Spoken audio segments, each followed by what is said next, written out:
Graça e paz, queridos. Deus te abençoe grandemente. Vamos para mais um estudo sobre o combate espiritual. Eu aproveito para relembrar a você, tá? De ir lá depois, dar ali o seu like, compartilhar com pessoas que precisam, sabe? O seu colega, seu amigo, seu vizinho que precisa, você vai compartilhar com eles, sabe? Vai pedir para eles se inscreverem ali no canal, para que eles possam ter esse conteúdo, né? Porque antes a gente ficava refém de quê? De uma televisão com alguns canais, um monte de manipulação, um monte de mentira, um monte de coisa errada, né? Para as crianças aprenderem, para todo. E não trazia bênção nenhuma para dentro da nossa casa. Hoje, uma coisa boa aconteceu, né? Nos tempos da internet. Então se popularizou, qualquer pessoa pode ter um canal, né? Então, esse é o canal Provisão TV, é um canal do Maná 12, a Igreja da Provisão de Deus. E que tem o objetivo de abençoar as vidas, as casas. Eu estou falando aqui da Estância Israel, é uma propriedade que a Igreja Maná 12 tem aqui na cidade de Guapimirim, aqui no Rio de Janeiro. É um parque temático, onde os lugares aqui receberam nomes que existem lá na terra de Israel. E também é um centro de treinamento, né? Onde as pessoas aqui, os crentes recebem treinamento, os pastores recebem treinamento. Pastores, quando vão iniciar uma igreja nova, um Maná 12 novo, vêm aqui, passam por um treinamento e vão e dão início lá no seu estado, no seu país. E lembrando que este ano é o ano da expansão do Maná, é o ano de vivermos o extraordinário de Deus. E eu creio que neste ano vamos enviar algumas igrejas, ou pelo menos uma nova igreja Maná 12 aí para algum lugar do mundo, né? E espero que seja até mais de uma nesse ano de 2020. Peço a você aí do Maná 12 que esteja orando por isso. Amém? Muito bem. Vamos então dar continuidade ao estudo do combate espiritual. Combate espiritual é nós combatendo contra o inimigo, sabe? Nós combatendo contra o inimigo. Até porque, queridos, o mundo é um mundo de trevas. A luz chegou no mundo depois. A luz é Jesus. Então, quando Jesus chegou, as trevas já estavam. Quem é que foge de quem? A luz foge das trevas ou as trevas que fogem da luz? Você sabe, né? Que as trevas fogem da luz. Então, nesta guerra espiritual, quem está com medo e fugindo, sendo afugentado, é o inimigo. Então, nesse combate, a igreja parte para cima. Agora, o inimigo não fica parado. Por isso que a gente estudou primeiro sobre ele, sobre os ataques espirituais. O inimigo tem uma vantagem sobre nós, aparentemente, porque ele é invisível, ele é um ser espiritual, é de uma outra dimensão. Então, nós somos humanos, somos dessa dimensão aqui da matéria, a gente não sabe nem de onde está vindo o ataque, né? A gente não está vendo um ataque de outra dimensão, você não sabe, às vezes, nem de onde está vindo as agressões. Ele tem essa vantagem aparente. Então, todo ser humano está em desvantagem em relação a Satanás, seus anjos caídos e seus demônios. Todos os seres humanos, exceto os salvos por Jesus. Então, você que é convertido, salvo verdadeiramente por Jesus, não é só ser membro da igreja, é ser salvo, ter a certeza da sua salvação. Você passa a estar em vantagem sobre o inimigo, ok? Agora, todos os demais seres humanos estão em desvantagem. E a gente já viu isso em vídeos anteriores. Por que que o crente, ele verdadeiramente crente, ele está em vantagem? Porque ele vai para o terceiro céu. O inimigo está no segundo, então ele está acima. Ele está numa posição privilegiada. Ele tem armas muito mais poderosas. Ele tem um exército muito mais poderoso. Lembra de Eliseu. Eliseu era um profeta e um homem de Deus que vivia ligado na questão dos lugares celestiais. Então, para ele, era muito comum os lugares celestiais. Era algo comum para ele. Então, naquele dia em que o exército do inimigo, um exército físico, né, cercou a casa dele, o ajudante dele, um jovem, foi correndo. Eliseu, e agora? Os sírios nos cercaram, estamos perdidos. Eliseu fez uma oração. Senhor, abre os olhos dele para que ele veja. Aí Deus abriu os olhos dele espirituais. E ele viu que por trás daquele exército do inimigo, tinha um exército muito maior de anjos, com carros de fogo, uma coisa muito grandiosa. Interessante que Eliseu já estava vendo. Para Eliseu era normal. Nós temos que pedir a Deus para sermos crentes como Eliseu. Que seja normal a nossa visão de entendimento do exército de Deus, sabe, do lugar que nós estamos, dos lugares celestiais. Para que a gente não seja crente como o ajudante de Eliseu, que se desespera, né? Que precisa vir um crente mais firme para poder fazer uma oração para que ele consiga ver. Que sejamos todos no Maná 12, todos da qualidade de Eliseu. Desde a criança, passando pelo pré-adolescente, adolescente, jovem, adulto, terceira idade, meia idade. Amém? Vamos ser cada vez mais esse exército forte aí. Então, estamos no combate. Estamos no combate. Aí nós vimos o procedimento no combate. O primeiro procedimento é você estar numa posição fortificada no lugar alto. Lugares celestiais. Segundo procedimento, colocar um equipamento para o combate. Esse equipamento se subdivide em parte de defesa e parte de ataque. Vimos a parte de defesa no vídeo anterior. E hoje, agora, vamos ver a parte de ataque. Então vamos ler aqui Efésios 6, né? A parte do ataque é o finalzinho, que é o versículo de número 17. 17 diz assim: usem o capacete da salvação e a espada do Espírito, que é a palavra de Deus. Orem no Espírito em todas as ocasiões, com toda a oração e súplica, tendo isso em mente. Estejam atentos e perseverem na oração por todos os santos. Ora, vamos começar aqui pela segunda parte do versículo 17, que diz, use o capacete da salvação, né? A segunda parte diz, e usem a espada do Espírito, que é a palavra de Deus. Então estou com ela aqui, ó. A espada do Espírito, que é a palavra de Deus. Interessante, vamos voltar para aquela visão do apóstolo Paulo olhando os soldados romanos. E ele olhava e via que o soldado romano tinha uma espada. E a espada era com que eles destruíam o inimigo. Eles matavam o inimigo com aquela espada. E Paulo observou que todas as outras 5 peças, elas eram de defesa.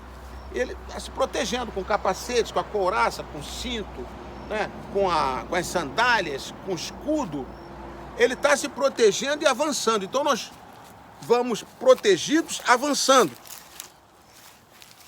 Mas chega uma hora que você está de frente para o inimigo. E nesta hora você precisa derrubá-lo, precisa matá-lo, precisa acabar com ele. Aí é a espada. Aí é a espada. Aí Paulo, dirigido pelo Espírito Santo, nos revela, né? O Espírito Santo revelou a Paulo, ele trouxe para nós, ficou escrito aqui na palavra de Deus, que a Bíblia, a palavra de Deus é essa espada.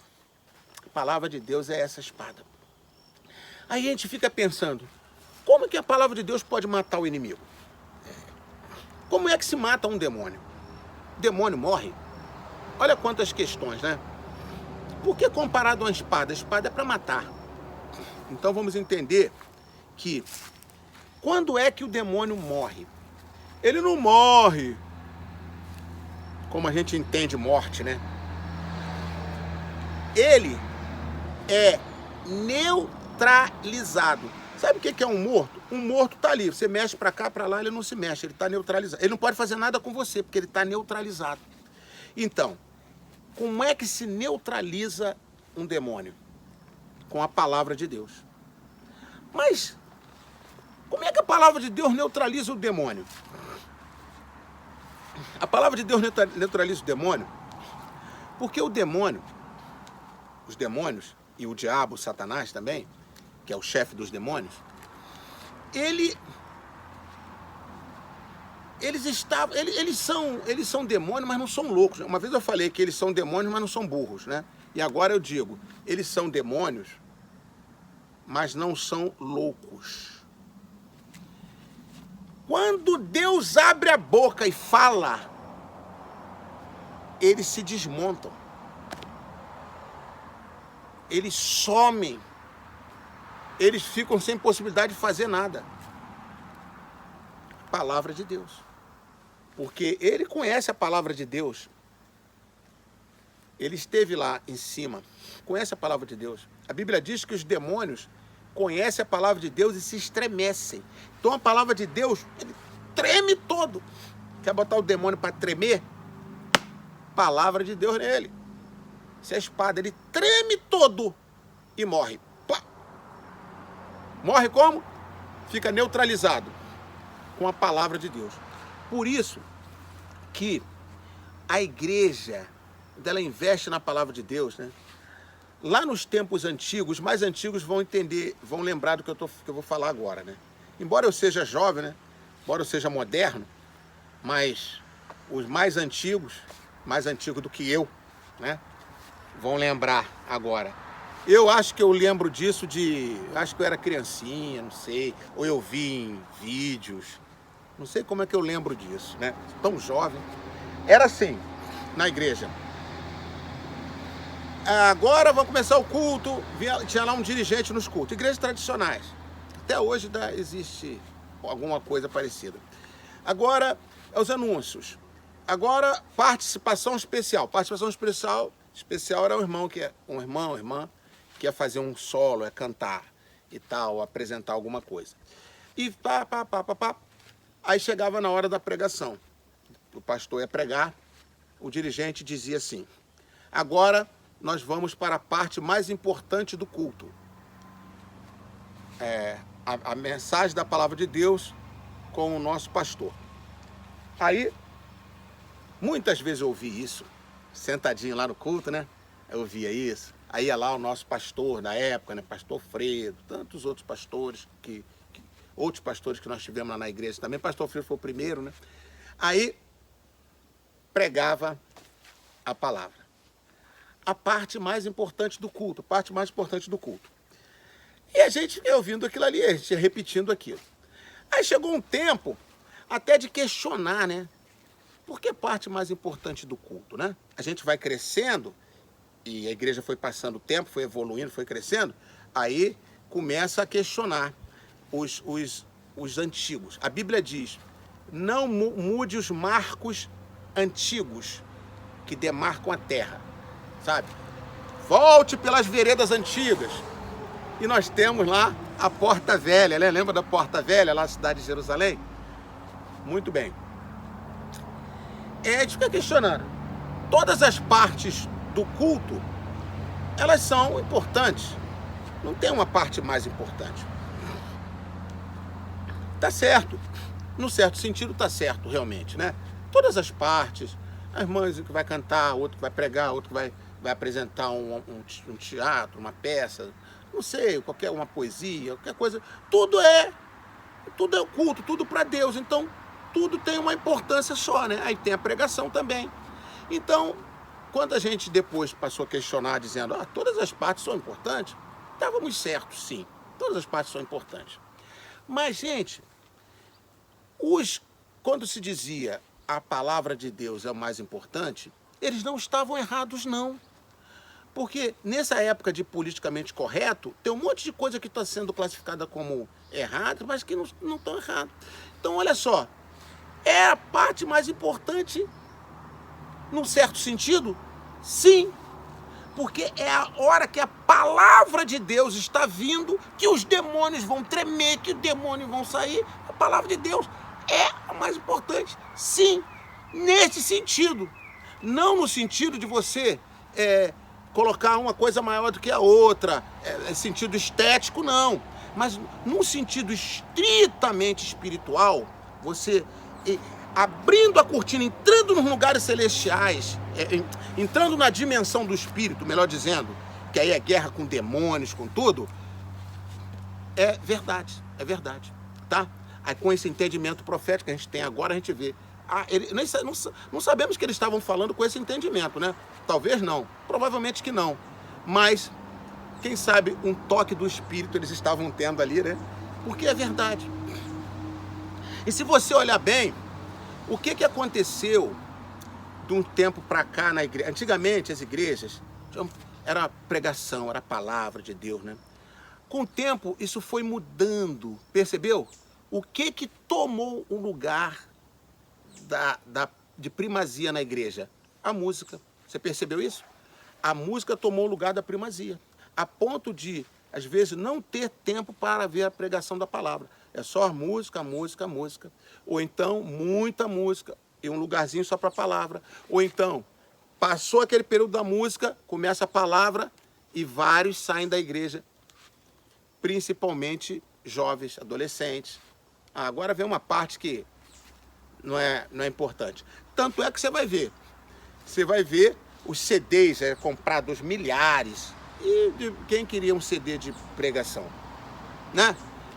Então, vejam, queridos, que como que mudou isso no mundo, a indústria da música gospel, né? E a música, e enche estádios, e as pessoas pagam, né? Ela vai lá na igreja para assistir a pregação. Não, ela vai sentar lá, vai assistir a pregação. Pode ser o pregador que for, né? Agora, ela vai na casa de show que vai fazer o espetáculo lá da música, ela paga ingresso, fila, corre, porque vem um conjunto tal famoso, não sei aonde. Você percebeu? Eu não estou aqui criticando nada. Eu não estou criticando ninguém. Eu estou falando para que você abra o olho e perceba o movimento espiritual. Se a Bíblia é a palavra de Deus, e é a espada do Espírito, e é a única arma que neutraliza Satanás, é óbvio que Satanás vai fazer de tudo para que o exército que está vindo contra ele diminua isso aqui. Vai botando para trás, bote outras coisas na frente, porque é menos prejudicial para o inimigo. Entendeu? Entendeu a diferença de uma igreja que tem visão de guerra espiritual, pode descortinar coisas que uma igreja comum, com pensamento comum, normal, às vezes não percebe, não se abre para perceber isso. Então vamos lá para Lucas, capítulo 4. Vamos lá para Lucas, Evangelho de Lucas, capítulo 4. Eu vou ler aqui em Lucas, mas também o mesmo texto está, a mesma passagem está em Mateus, capítulo 4 também. Mas vamos ler aqui em Lucas, capítulo 4, sabe? Logo no iniciozinho, diz assim, a partir do versículo 1. Jesus, cheio do Espírito Santo, voltou do Jordão, logo depois do batismo, né? E foi levado pelo Espírito ao deserto, pelo Espírito Santo ao deserto, onde durante 40 dias foi tentado pelo diabo. Não comeu nada durante esses dias, e ao fim deles teve fome. O diabo lhe disse: se és o filho de Deus, manda esta pedra transformar-se em pão. Jesus respondeu: está escrito, nem só de pão viverá o homem. O diabo o levou a um lugar alto e mostrou-lhe num relance todos os reinos do mundo. E lhe disse: eu te darei toda a autoridade sobre eles e todo o seu esplendor, porque me foram dados, e posso dá-los a quem eu quiser. Então, se me adorares, tudo será teu. Jesus respondeu: Está escrito: adore o Senhor, o seu Deus, e só a Ele preste culto. O diabo o levou a Jerusalém, colocou-o na parte mais alta do templo e lhe disse: se és o Filho de Deus, joga-te daqui para baixo. Pois está escrito, olha o diabo falando, pois está escrito, ele dará ordem aos seus anjos a seu respeito, para o guardarem. Com as mãos eles o segurarão, para que você não tropece em alguma pedra. Jesus respondeu: dito está, não põe à prova o Senhor, o seu Deus. Tendo terminado todas essas tentações, o diabo o deixou até a ocasião oportuna. Que Deus abençoe aí a sua palavra. Percebe uma coisa aqui, querido? Nessas 3 tentações, Jesus disse: está escrito, está escrito, está dito. Por que Jesus não falou: não, diabo, eu não vou transformar pedras em pães porque eu não vou te obedecer, eu sou servo de Deus? Seria uma palavra de Jesus. Qual o problema disso? Né? Será uma palavra de Jesus, uma palavra boa, uma palavra forte. Mas Jesus não falou isso. Ele não falou dele. Ele falou: está escrito. Aí eu fui pesquisar onde que está escrito. E descobri que está escrito no livro de Deuteronômio. Você vai encontrar lá no capítulo 6, no capítulo 8, essas respostas que Jesus deu. Então Jesus pegou de um livro escrito por Moisés, o livro de Deuteronômio, um livro de Moisés, da Torá, um dos 5 livros de Moisés, que o Espírito Santo deu a Moisés, revelou a Moisés, e Moisés escreveu, e ficou na Bíblia. Então a Bíblia que existia no tempo de Jesus era só uma parte do Velho Testamento, que existia no tempo de Jesus, sabe? E agora, na igreja, nós temos a segunda parte, o Novo Testamento, né? Então, nós temos a Bíblia com as 2 partes. No tempo de Jesus, era só com uma parte, que era a palavra de Deus. E agora nós temos a outra parte também, que é a palavra de Deus, ok? Então, Jesus pegou lá da Bíblia e jogou para Satanás. Está escrito, pá! Quando Jesus disse está escrito, Jesus pegou a espada e deu nele. Pá! Ele recebeu uma. Aí ele voltou na segunda. Jesus falou, está escrito, pá! Recebeu a segunda. Aí ele veio com a terceira vez. Espada nele. Palavra de Deus nele. Bíblia nele. Bíblia no Satanás. Pá! Aí ele não aguentou. E a Bíblia diz que ele se afastou para voltar numa ocasião oportuna, né? Porque ali ele estava neutralizado. Neutralizado. Satanás vai e volta até ele ir para o lago de fogo definitivo, mas o importante é quando ele vier você neutralizá-lo. E você o neutraliza com a palavra. Uma igreja cheia da palavra de Deus é uma igreja onde Satanás é neutralizado. Neutralizado, não está morto, ataca. Por isso que ele vai sempre procurar desmobilizar uma igreja. Olha, uma igreja profética como o Maná 12, por exemplo, é uma igreja debaixo de ataque pesado. Você não imagine o ataque pesado que a igreja fica debaixo de um ataque pesado. Porque é um ataque, ela faz um enfrentamento ao diabo, um enfrentamento muito forte. Então, um ataque pesado. O diabo ataca criança, adolescente, pré-adolescente, jovem adulto, e vem daqui, vem dali, tentando impedir que a palavra, que essa espada pare de ferir eles. Mas ela não para. A espada do Maná não para. E essa espada já se espalhou. A espada já está até em outros países. Já se espalhou em outro país, já se espalhou. E vai continuar se espalhando. Agora, é muito importante que você fique atento nisso, você do Maná, fique atento, fique ligado, sabe? Entendendo que você precisa usar a espada. Então tem que ler. Nós estamos em agosto de 2020, no dia 21 de agosto, é uma quinta-feira, né? Provavelmente esse vídeo já vai estar passando depois, mas desde o dia 21 de agosto começou, do dia 20 de agosto, no pôr do sol, começou o mês de Elu, e a gente está lendo o livro de Êxodo, um capítulo por dia, são 40 dias. Olha só, 40 dias que Jesus combateu o diabo. Você vai passar esses 40 dias do mês de Elu, né? E mais os 10 dias que vão formar 40 dias, lendo a palavra, combatendo lugares celestiais, sabe? Essa é a nossa vida, essa é a vida do crente. E eu quero terminar falando desse equipamento de ataque, falando de uma outra arma de ataque que ela não aparece aqui, lá em Efésios 6, vamos lá para o 17, né, que nós lemos, ou melhor, lemos o 17, né, agora vamos para o 18, quero que a gente leia aí o 18 até o 20, olha só, diz assim: orem no Espírito em todas as ocasiões, com toda oração e súplica. Tendo isso em mente, estejam atentos e perseverem na oração por todos os santos. Orem também por mim, para que, quando eu falar, seja-me dada a mensagem, a fim de que, destemidamente, torne conhecido o mistério do Evangelho, pelo qual sou embaixador, preso em correntes. Orem para que, permanecendo nele, eu fale com coragem, como me cumpre fazer. Amém? Deus abençoe a sua palavra. Olha aqui que tremendo, queridos. Olha que interessante. Olha que interessante isso aqui. O versículo 18, 19 e 20, Paulo fala da gente, primeiro, orar em espírito em todas as ocasiões.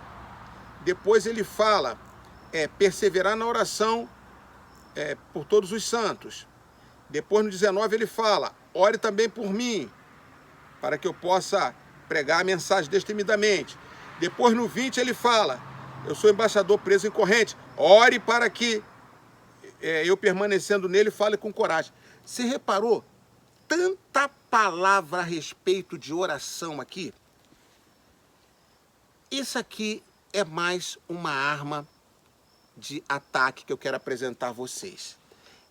Mas você vai dizer assim, mas todas as armas não já foram apresentadas? Mas tem uma aqui que está oculta. E esta arma, alguém chamou de lança. E eu vou usar essa expressão deste pastor, que eu não me lembro o nome dele, que ele usou num livro, chamando a oração de lança. E é verdade, porque o soldado romano também usava lança, né? Talvez nem sempre, talvez não em todos os momentos. E ali o Paulo não pegou a lança, né, como arma. Mas quando ele fala da oração, veja que é logo depois, né? Porque no versículo 17 ele fala da espada, arma de ataque. E no versículo 18 até o 20 ele fala muito de oração, para a gente orar em espírito, cada um de nós, orar por todos os santos, orar por ele. Então, o que ele está falando aqui? Ele está falando de uma outra arma, embora ela não apareça ali descrita como uma peça da armadura dos romanos. Então, esta outra arma que nós podemos chamar de lança, por quê? A lança, ela vai mais distante. Então, a espada, você vai no corpo a corpo ali com a palavra de Deus, pá, em cima do inimigo. Agora, a oração, você ora, você intercede por uma pessoa que está lá do outro lado do mundo. Você entra em intercessão, ele vai com uma lança, porque a espada, você não joga a espada no inimigo. A espada tem que estar de perto para enfiar no inimigo. Agora a lança você joga longe e pega o inimigo lá embaixo. Então esta é a oração. Então não prescinda da oração. Não abra mão da oração. E é interessante que ele fala assim, orando em espírito em todo o tempo. E eu estava pensando sobre isso hoje. O que seria orar em espírito em todo o tempo? O que seria orar em... Como conseguir orar em todo o tempo? Todo o tempo orando. Em espírito. Então, em espírito, você pode estar orando todo o tempo. Você está fazendo qualquer coisa, lavando louça, dirigindo, andando, deitado, conversando com uma pessoa, orando em espírito, em todo o tempo. Em todo o tempo. Quando a gente ora em espírito em todo o tempo todo que a gente está orando, o inimigo não pode nem nos oprimir. A gente não se sentir oprimido, aquelas opressões que vêm, não vem. Você está orando em espírito. Quando você para de orar, abriu um espaço que ele pode atuar. Então, orar diretamente em espírito. É fácil? Não. É simples? Não. Mas não é bom saber que a gente tem esta arma, orar em todo o tempo? Depois ele fala, ore por mim para que eu possa pregar a palavra de Deus com ousadia. Ele, como um pastor, como um pregador, ele estava pedindo oração para que Deus desse palavra a ele, para que ele pudesse pregar. Então, entenda que você tem que orar pelos pregadores, pelos apóstolos, pelos pastores. Orar para que a gente tenha a palavra, para que Deus nos dê palavra, para que a gente pregue. Porque orando você está lançando uma seta, uma lança lá contra o inimigo, pá, que impede da gente receber as revelações. E é quando a gente recebe, é espada nele. Então, olha a guerra, Paulo pedindo, ore por mim, que eu estou guerreando por vocês, tá? E depois ele fala, ore por todos os santos. Tira alguns momentos para orar por todos os crentes. Por isso que nós no Maná não temos barreira denominacional. Oramos por todos os crentes de todas as igrejas. Orando por todos, tá? Porque a oração, ela faz uma barreira de proteção contra os demônios. Então, e a oração vai como uma lança. Ela pega o demônio que está lá atacando lá um pastor, você ora aqui. O pastor lá da África, vamos imaginar. Você está orando daqui, vai uma seta daqui, pá, derruba o demônio lá. Entendeu? Então, essa é uma arma de guerra poderosíssima. Fechamos então, queridos, esses procedimentos. Aprendemos que o primeiro procedimento lá é a gente estar num lugar seguro, num lugar alto. Depois, o segundo procedimento é a gente colocar os equipamentos. Primeiro, equipamento de defesa e depois o equipamento de ataque. Que Deus te abençoe. Quero orar mais uma vez pela sua vida e pela sua casa. Senhor, meu Deus e meu Pai, eu intercedo agora por esta vida, por esta casa. Só Tu sabes o nível de ataque que esta vida, esta família possa estar sofrendo. Mas agora, em nome do Senhor Jesus, eu declaro uma palavra sobre eles. Que nenhum mal, nenhuma desgraça chegará na tenda deles, na casa deles. É o que está escrito na palavra de Deus. E com esta palavra eu desfiro um golpe sobre esses demônios, os neutralizo com esta palavra e declaro a bênção de Deus sobre essa casa, em o nome do Senhor Jesus. Amém, amém e amém. Graças a Deus, que Deus te abençoe, queridos. Até o nosso próximo encontro. Shalom.